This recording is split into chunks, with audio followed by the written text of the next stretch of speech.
So, live tracking why one of former President Trump's biggest supporters is still making headlines this morning. Yesterday, President Trump's personal lawyer, Rudy Giuliani, was hit with a lawsuit by Dominion Voting Systems to the tune of $1.3 billion. The company accuses him of making false claims that voting machines in the 2020 presidential election were rigged.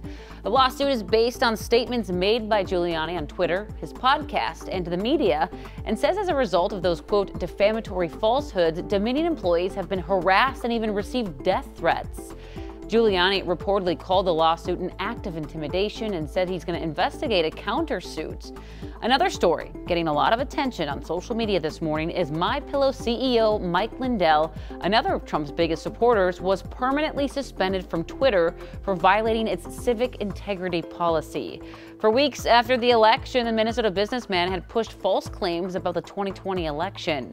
Many of his tweets were flagged by Twitter. And last week, several major retailers, including Kohl's, Wayfair, and Bed Bath & Beyond, announced that they're dropping all of their MyPillow products.